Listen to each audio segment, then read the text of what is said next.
give you the news. Printed the info, we gave you the clues. Owners' profits were always sky high. Changing market now threatens our lives. Post-literation, critical reading, dumbed down nation, signs have been breeding. TV sucking ideas from our head. Public discourse just about dead. We'll ride the dinosaur. Yeah, ride the dinosaur. Our readers are in the opens each day. Online clickbait. Greetings, people of the internet. My name is Eugene. Welcome to another episode of Navel Gazing, the Valley Indies weekly podcast / radio show, heard Mondays at noon on WNHH 103.5, and that's New Haven's community radio station.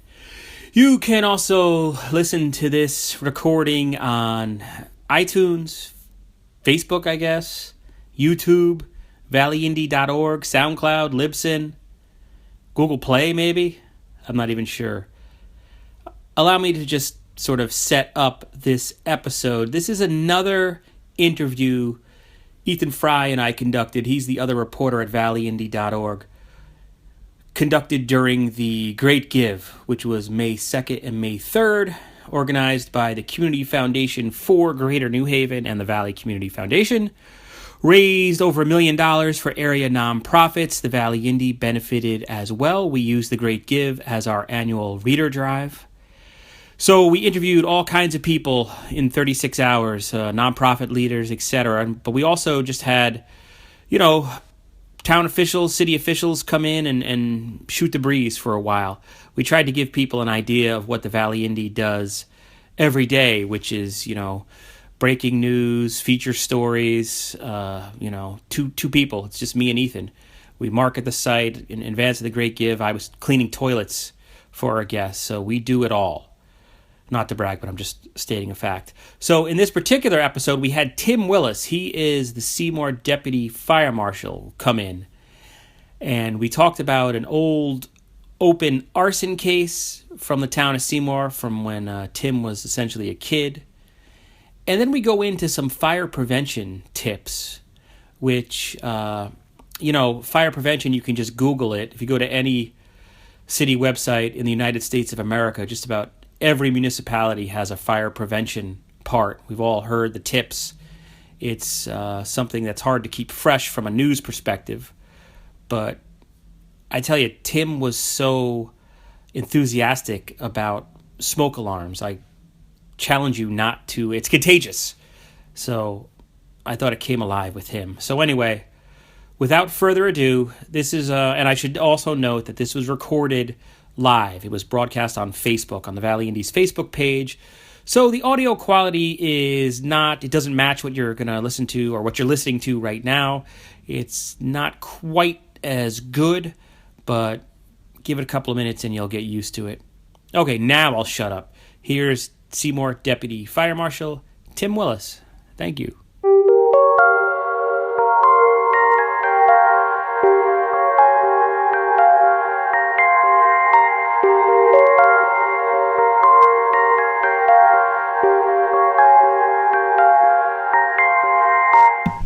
Hey everybody, we intentionally had the microphone off, which is new for us. Usually we forget we've muted the mic and then we start an interview and then somebody on Facebook will say, we can't hear you. This was actually intentional. We let the video roll. So we did our little intro for day 2 of the Great Give, and our first guest this morning is Seymour Deputy Fire Marshal Timm Willis. Tim, thank you so much for joining us. Thanks for having me, guys. I know you've been going strong for the past day, and I appreciate you having me in. We're going to talk a bunch of things this morning. And that beeping you hear in the background is not a fire alarm. I don't want Tim or anyone else to be concerned. That's just Ethan's coffee. Coffee's ready, dude.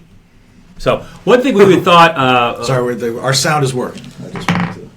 Oh, yeah. Oh, and we're live on valleyindie.org. We're live on Facebook, donate.valleyindie.org. So we thought we would talk about, somehow randomly at one point, in our travels, I often, if there's a fire in Seymour and I make it there, Tim Willis is the person you talk to. He's the fire department's public information officer. And somehow or another, we started talking about an old case in Tri-Town Plaza. Yeah, absolutely. It's a cold case. I mean, per se, it's still an open case. So I have to be a little careful with what I do say, but we can talk about it. We can go to some detail, and it was actually well before I was in the office, as I'm sure our viewers know at this point. And this was because I wasn't raised in the Valley, and we're talking about 1993. February 1993. February '93. There's a big fire at was it Tri-Town Plaza at the time? What was there? It was Tri-Town Plaza, but the base store, it was Ames, was the big store, which was there up until into the 2000s. Big Y was at the other end, and then where the movie theater is now was a bowling alley called Ansmore Lanes, and that was one of the popular areas in town. And you went there as a kid because you're... Absolutely. I remember going Cub Scout bowl-a-thons and eating pizza and bowling down there, with the bumpers on each end and doing all that. So I remember going there all the time. And so then one night, was it like the middle of the night? All of a sudden, I guess there's a call for structure fire. Actually, I mean, these are all things I can talk about. There was a call for a burglar alarm at one of the liquor stores right there, right after midnight. And as the police officer was responding, all of a sudden, Ansonia Police Department started calling Seymour and saying, "Hey, you got a fire. You got a big fire." And they arrived on scene in the bowling alley. There was a pet store, unfortunately, a liquor store, and I think there may have been one other small store. I believe it was an Electrolux, a vacuum, dealer. And when they got there, unfortunately, the fire was through the roof. Walls were coming down. It was not something they were able to go in and extinguish. Oh wow, okay, and that's sort of unusual in and of itself with a commercial structure to be that. And correct me if I'm wrong, because I'm just talking. I'm just talking out of my butt here. Fully involved, showing up like that. Yeah. Obviously it happens more at night because fires don't get recognized. But the building didn't have a fire alarm, so the first incantation, the first notification was when smoke started pouring out of it. And late at night, that part of the area, I believe someone at the gas station, which is still there today, it's changed which brand of gas, but that was still there then. Someone working there called it in and called 911. And we should, if anybody is not familiar with what we're talking about, this is a shopping center in Seymour, sort of close to the Ansonia border, right off Route 8. And what are the cross streets there? What is that? In Seymour, it's Derby Ave, and actually Great Hill in Ansonia before it turns into right Hill, on the line, Fountain Lake Road in Seymour. So were there any injuries in this fire? And as far as people there, the buildings were all unoccupied at the time, so there was no occupant injured. I don't personally know firefighters. I don't have any reports. There was nothing serious, but unfortunately there was a pet store, so there were some animals that perished in the fire. And then, so what happens now at that point? Were officials immediately sort of looking at this with a crooked eye, being like, "What's going on?" Or raised eyebrow? What is that? I don't even know what crooked eye is. Again, I was sleeping, contently in my bed that night, getting ready for third grade the next morning. So I personally don't know their thought process, but I do know that relatively early into the investigation, at the time it was called the State Fire Marshal's Office through the State Police. We still kind of refer to you guys as State Fire Marshal's Office. It's a little easier to explain, but that specialized unit came down to assist, and pretty early on, I guess, they were able to figure out that, I believe the report stated it was by human design. It was intentionally set fire. And what led that? So you reviewed this case before Absolutely. You came here today, just because we thought we would talk about it. So how did they make that determination? I guess the timeline, things in and out of there. There were some samples taken to the forensic lab that was done. I mean, 1993 seems not that long ago, but in some respects it seems like an eternity ago. And they sent some samples up to the lab. The accelerant canines were alerted to certain areas, and they were able to tell that there were what we refer to as ignitable liquids, kind of a generic term for different things found in different areas throughout the businesses. So. Wow. And there are dogs specially trained to sort of sniff out, like, gasoline, I guess, or Absolutely. Actually, when I leave like here in a little bit, I'm going to assist the state police with some of their canines. That's what I'm driving straight from here to go do. They can alert. It's called. They'll touch their nose where a sample is, and even just a little eye drop of some type of gasoline, diesel, whatever it may be. There's a whole plethora of different chemicals, but it's pretty impressive to watch. That's interesting because like that plaza is now used as a, maybe not to train arson dogs but it's used to train dogs. Absolutely. For law enforcement. So it's not now, ironic, but you sort had of said accelerants were placed throughout the businesses. So somebody had gone through and laid out some type of liquid in several of the businesses, or was it I one really can't tell for sure. I don't have the copies of the state reports on that, but I do know they took samples from different areas, and I do know that different areas had accelerants, but which ones I don't know. That wasn't even in our copies of the reports because the state really took over a good chunk of that. So it's unclear whether it was like the bowling alley and the pet store. That part I really can't go. It's not even that I can't go into detail. I just don't know that information. But my aspect of it, again, I'm in third grade. I remember my father was a volunteer at the time. He told me how he froze that night. It was like 20 degrees that night. Wow. Outside. I've seen a lot of videos of it. Some VHS tapes I watched not too long ago of it. And how'd you come across those? I don't know whose they were, but it was a friend of a volunteer firefighter had a copy of one of these videos, and with the I still say package store all the time. I know that's foreign if you're outside of this area, but the packy, the liquor store, the kegs were actually, believe it or not, blasting off. Jeez. And there's some videos of those things launching like fireworks into the sky. So it was a dangerous scene. Yeah, there was when I was growing up, there was a dentist's office in my town that burned down, and like my brother's a firefighter, and like when it got to like the laughing gas canisters, absolutely. It was like a fireworks show, obviously dangerous. Yeah. I covered a story in New Milford where there was a kegger, and somebody threw a keg in a fire. And one of the kids got hit with shrapnel, and that was the end of them. Yeah, we actually used that as a training exercise. Oh, really? Okay. that scene. Yeah, that was just awful. So what happens? You can either generally speaking, or specifically what you can share about this case. What were the first steps in terms of trying to find whoever was responsible for setting this fire? Well, you have to start at the scene itself. And what we do, you'll hear us refer to it all the time, we do an origin and cause investigation. That's what fire marshals do, fire investigators do. And it's the two things. The origin, where did it start? And the cause, how did it start? What brought that fuel and that ignition source together? So you kind of work, one of the ways we work is we work from the least amount of damage to the most amount of damage. That steers us in the right direction. It doesn't necessarily mean that is where the fire started. Sometimes there's a reason one area is more damaged than another. But it typically brings us closer into where the fire originated.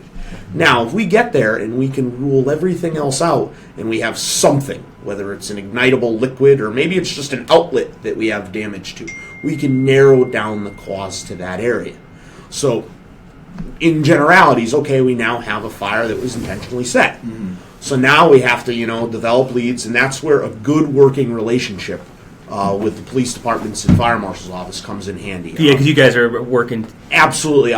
This is a plug to Seymour Police Department and their Detectives Bureau. We work fantastic together. I can tell you over my 8 years full-time in the office, there's been numerous arson fires, incendiary fires.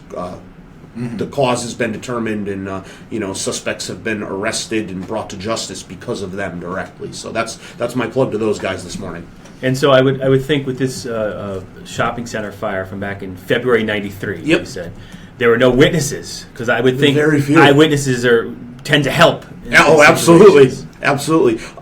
Whether it's that or any other crime, sometimes just dumb luck gets people caught, and someone in the right place at the right time, whether a law enforcement officer or some teenage kid who happened to see a car speed out of there. That's how these things develop. And I'm just having an epiphany. Wait a second. In 1993, I'm not saying we're just going to solve the case right here with Ethan.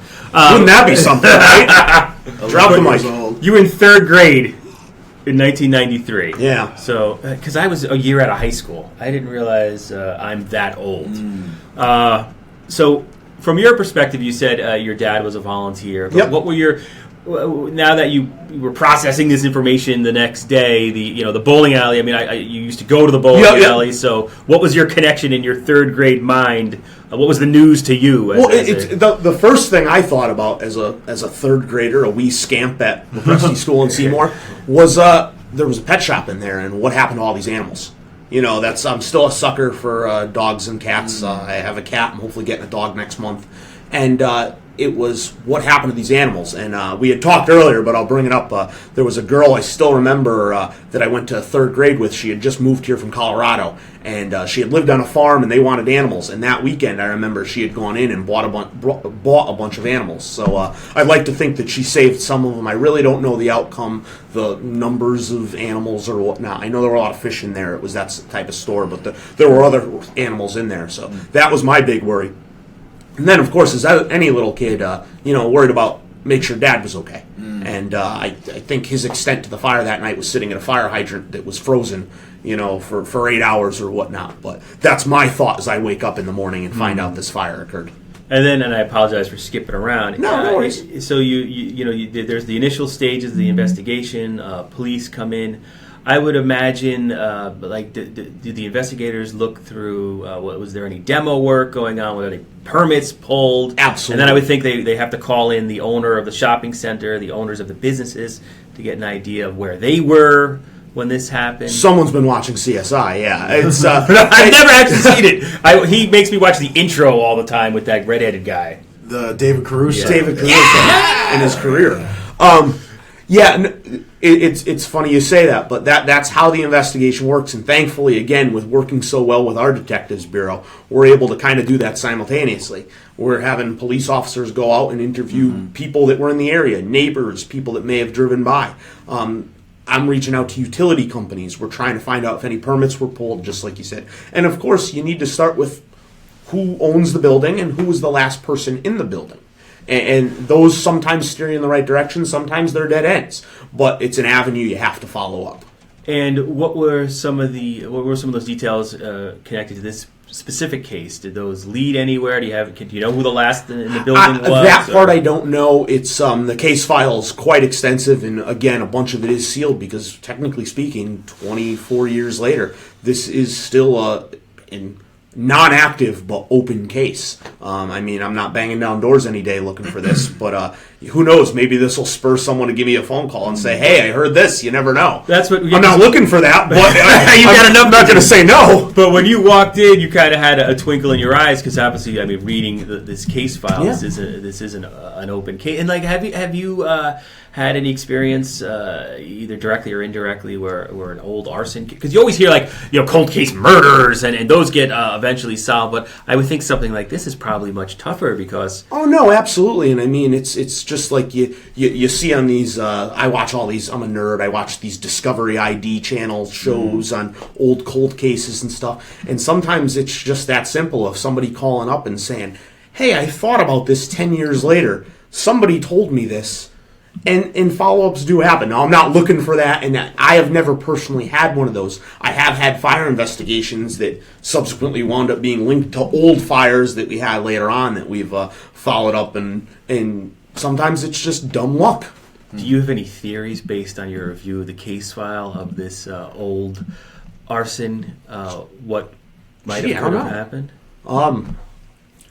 I don't. You know what? After reading through everything, I've never put my take on it. I don't know. Maybe just because it's so hard as an outsider just looking through old stuff. The report, and I don't want to throw him under the bus, but the original investigator, I actually spoke with him the other day, just saying, hey, he's no longer in the area, but I wanted to talk to him and say, hey, I'm going to be talking about this fire, and I never really put a spin on it. I trust him 100%. The state police investigation, his investigation, Bureau of Alcohol, Tobacco, and Firearms was involved at the time. Why were they involved? I don't know why the initial call was made. I think it was just the large scale of it. It was a big building, multiple businesses, and again, they knew pretty early on that this was intentionally set. But I really don't know the motivation that called them in.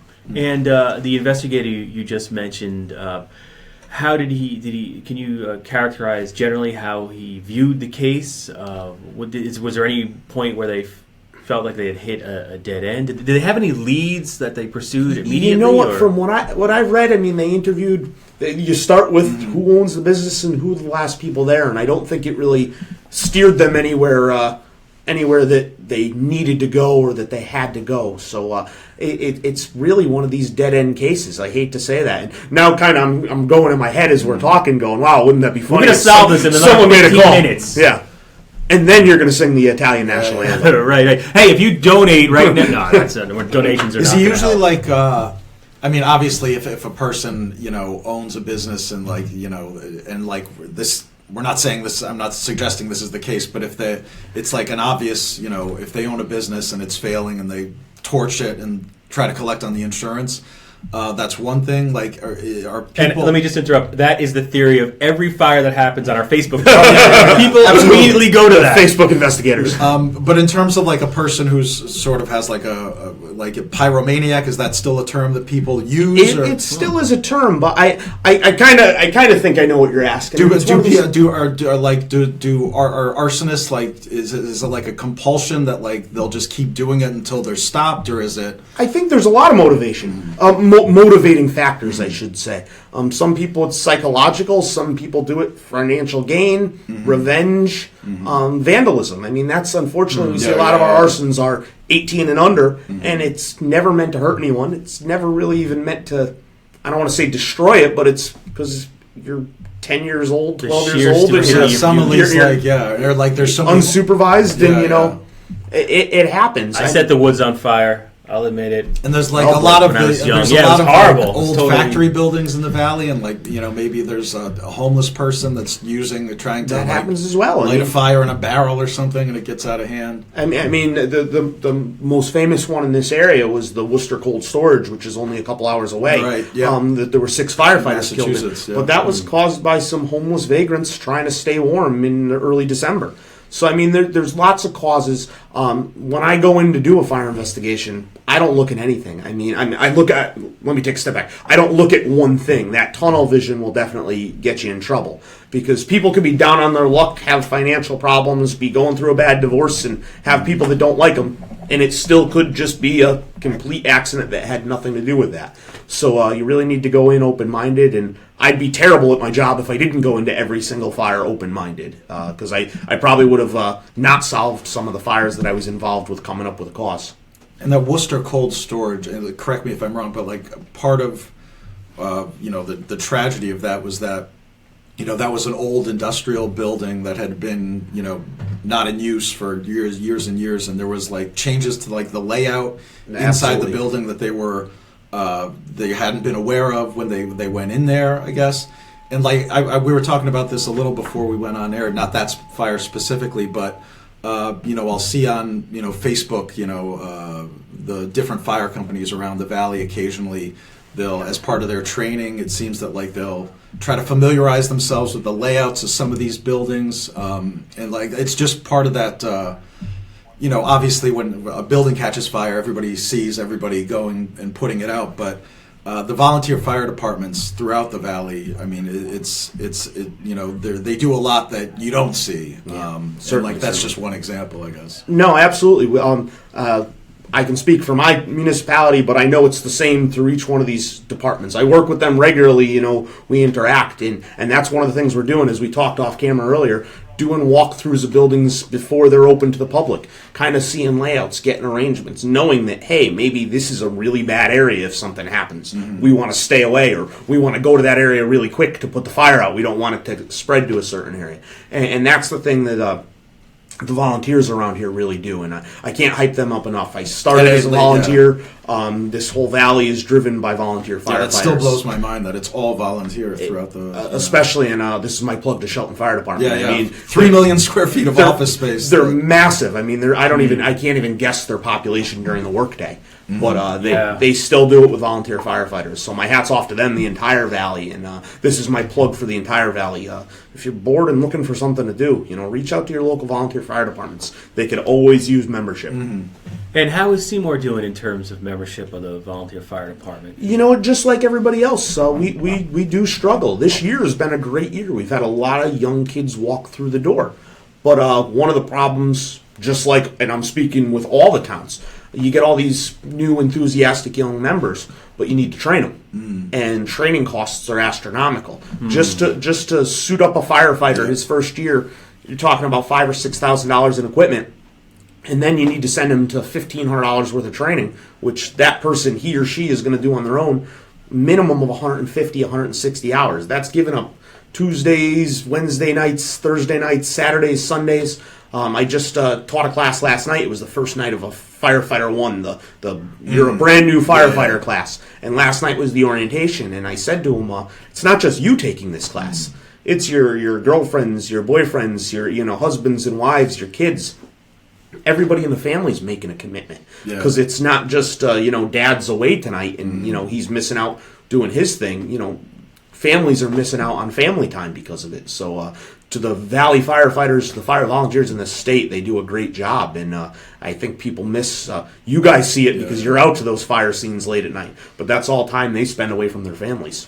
Yeah, that never ceases to amaze me.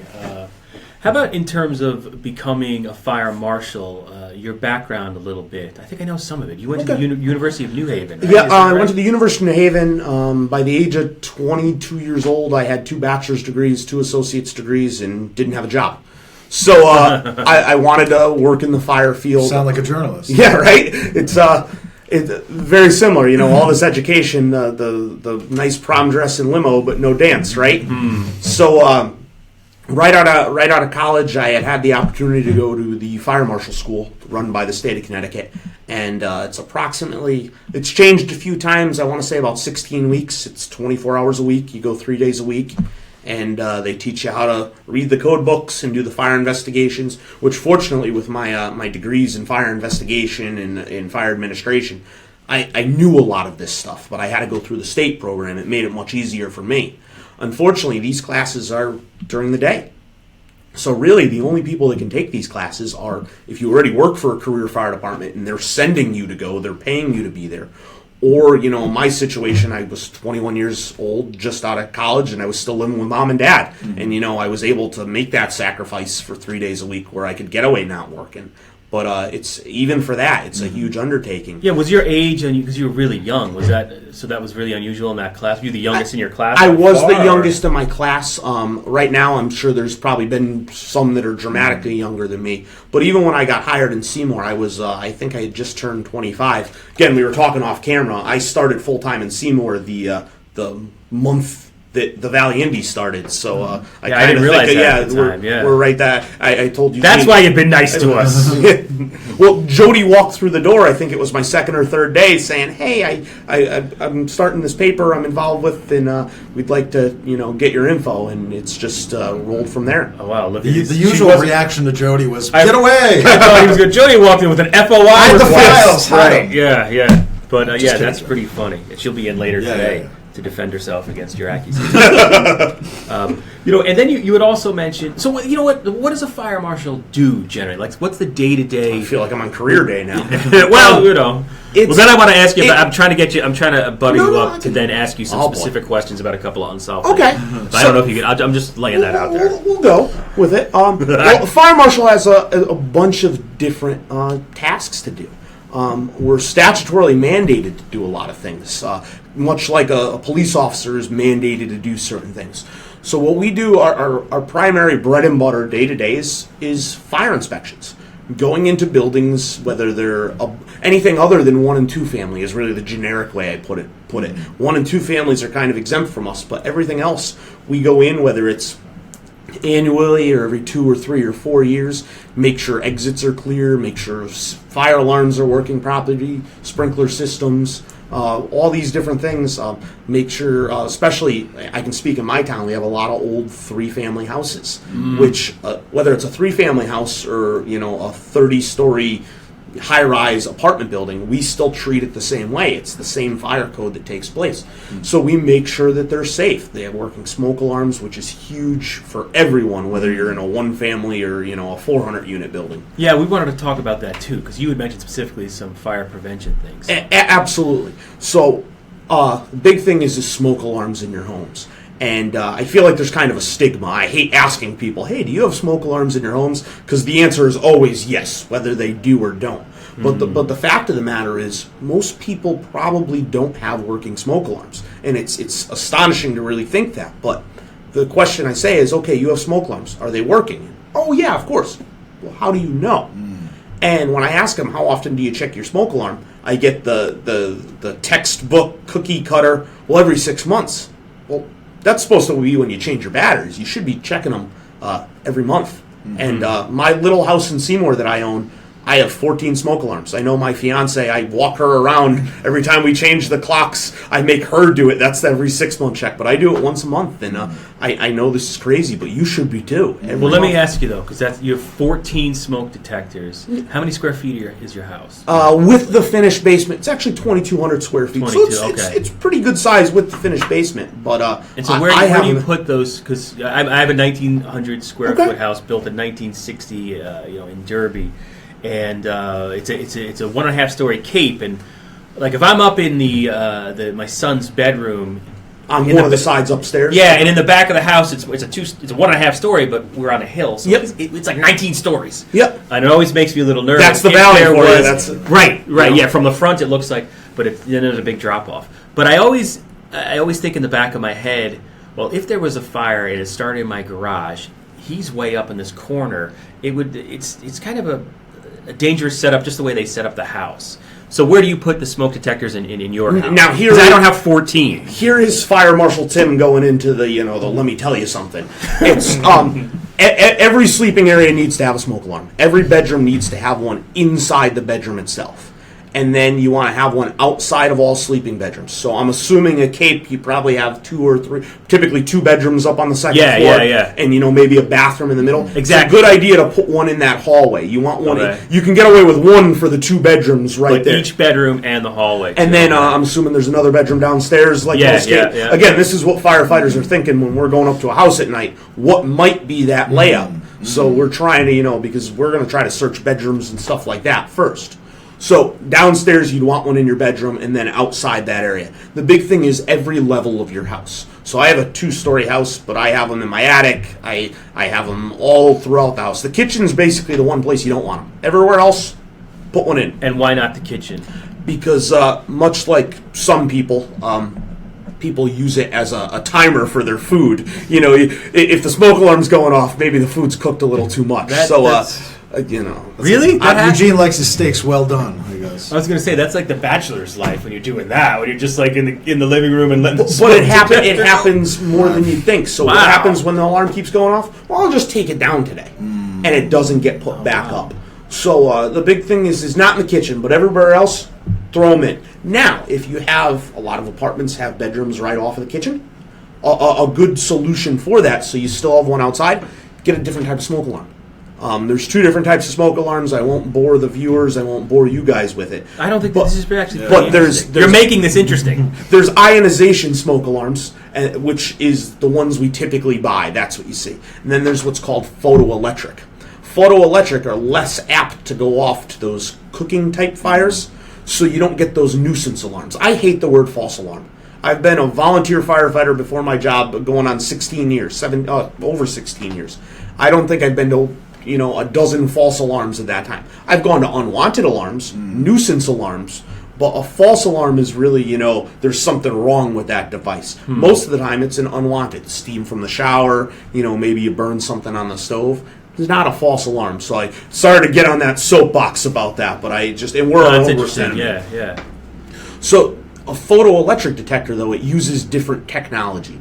And that technology is less apt to go off to the smoke from the pan or the steam from the shower. And then when I purchased my home in 2010, and I can barely change a light bulb. I'll just throw that out there. So like just the act of putting up the smoke detectors was a chore for me. Then I was overwhelmed with the choices. Do I get like the ones that are connected? That if one goes off in the garage, suddenly it's like I've got house, it's almost new construction. You have to do that. But like a comical voice comes absolutely. on. You know what I mean? It's like, warning, warning. It's like Will Rogers, whatever that old... Well, you know what? That Will Rogers thing exists for a reason, though. Do you recommend getting those? Or like, I didn't know if you have children, there's nothing wrong with that. There's been a huge study done, and actually the Houston Fire Department spent a lot of money on this in the early 2000s, and they were finding that adolescents, up to about the 11, 12-year-old range,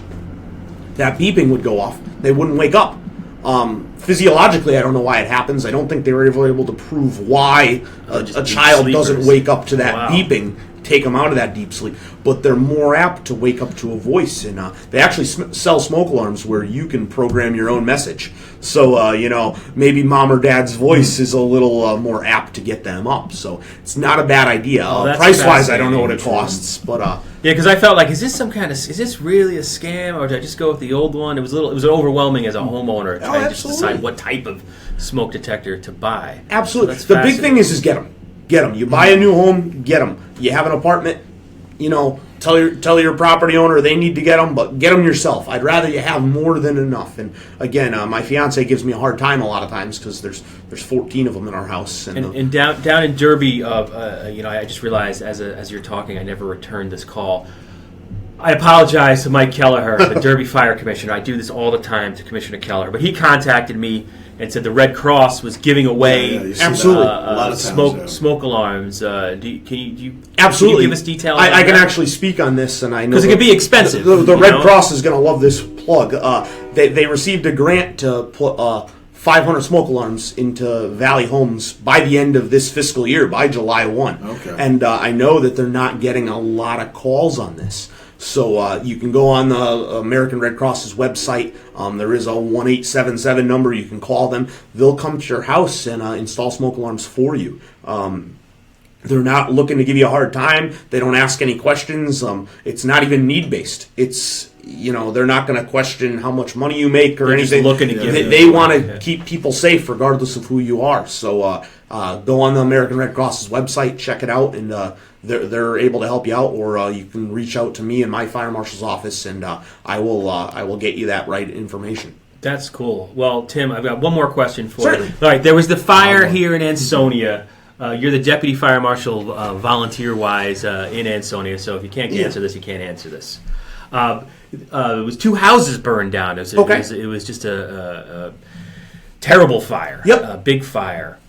Cold. Middle of the night. It was. I was actually there. Yeah, I remember seeing you there. I was there assisting the acting fire marshal, helping him out. I actually I got a call the next morning from the previous fire marshal who retired and is living elsewhere, that asking me how cold it was the night before. And that was Ray Tingley. What, he moved to Florida or something? He actually moved north, but strangely enough, it was the north reason there's that an night. exit sign right outside our door. I think it's because of him. Yeah, on one of those sure inspections you were talking about. So it was quite a cold night. I remember getting into bed that morning around 8:30 in the morning, and it was about 15 degrees when I pulled into my driveway the next morning. So it was no injuries, thankfully. I don't believe there were any injuries at all that night. Brutal, yeah. It was definitely a cold night. Can you tell us anything about the cause and origin, or is it? I don't actually know what is public or isn't.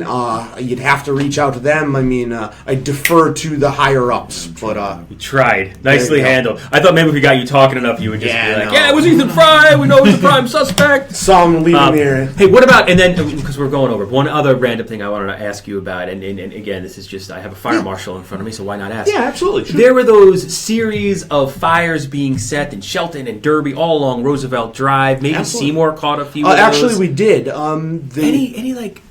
I know that was somebody going around just intentionally, we think, maybe setting brush fires? There's a state task force involved with that. It's relatively dormant right now. Unfortunately, that's another one. I have to leave it at that. But there's multiple municipalities involved, and it's been relatively quiet for a while. So we'll try to keep it that way. But it's still on the radar. It is. Still on it, yeah. Like November is it like the worst time when all those leaves are dried out and like. So glad you asked this, Ethan, because I would have never brought it up. The worst time of year for brush fires is April. Okay. April into early May. We're right at the end of it. And the reason is there's no leaves on the trees. Mm-hmm. Everybody thinks it's all the leaves on the ground that are the problem. It's not.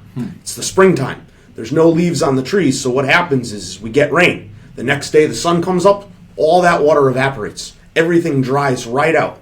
In the fall, when there's still some leaves, the ground stays wet and the fires aren't as apt to burn. But April, worst time of the year for brush fires. So, definitely, if it doesn't just go for suspicion. If you see something, say something. You see a fire, call 911. And there's been a couple of big brush fires the past couple of weeks, right? Absolutely, right at that peak. And I tell people every day to check that Connecticut forest fire danger. It's on the DEP's website. You can Google it. Smokey the Bear pops up and tells you what we're at for the day. It doesn't actually tell you. As an ex-smoker, if you're a smoker, don't be careful about that sort of thing. Absolutely. where you're ashing your butts. Another reason not to smoke. All right, that's it. I want to thank you, Tim, for coming on and agreeing to do this. I I can't thank you enough for doing it live on Facebook and on our webpage. And if people want to get in contact with or stay attuned to the goings on of the Seymour Fire Marshal's office, you have a Facebook page. Right? Absolutely, we do, and we get a lot of messages through that. I think people are more apt, and I'm sure it's the same with you, to message you than they are to call, email, or whatnot. So you can find us on there. I'll throw the link up on the Valley Indy today, and we can go from there. Yeah, and so if you just search Seymour Fire Marshal's office, it pops right up. So, and I'll put that under this video too. All right, and so you got some comments, positive comments. Marin Kate says, "We love you, Tim. Great job." Matt Molnar just says, "Timmy." So those are my favorite comments. Jody Gill says, "Hey, I'm watching this." So sorry, Jody. Hi, Jody. She did yell at me when Thank you for coming in 8 years ago. It was said in jest. I apologize because I was sitting here and none of those comments. Yeah, I just thought to hit refresh. Yeah, so I apologize because we like to read those as they're happening, but anyway, hey, I'm not perfect. So donate to the Valley Indy. Maybe they'll replace me. Donate.valleyindy.org. Tim Willis, thanks a lot. I'm going to mute this, and then we're going to do some hand gestures as if we're talking, but we're actually not. Because I need to resolve. You like the hand gestures?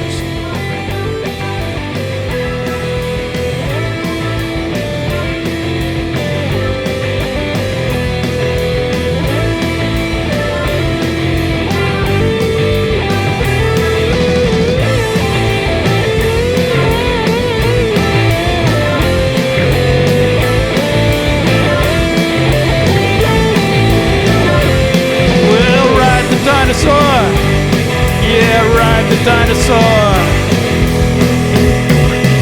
Headlines, bylines, pictures too. An editorial comment for $1 or $2. Fire down the block, the murder next door. And now we wonder what it's all for. Social media coming free to you, funny pages, the mayor's wages, criminal seats, corruption schemes, ink state wretches asking tough questions. Well, ride the dinosaur, yeah, ride the dinosaur. The presses are running all through the night. We're printing the truth with all of our might. We're platform agnostics, got that interweb too. Buy an ad, see what we can do. We still have subscribers, still have our fans. We're here every day, so give us a chance or we'll make an art stand.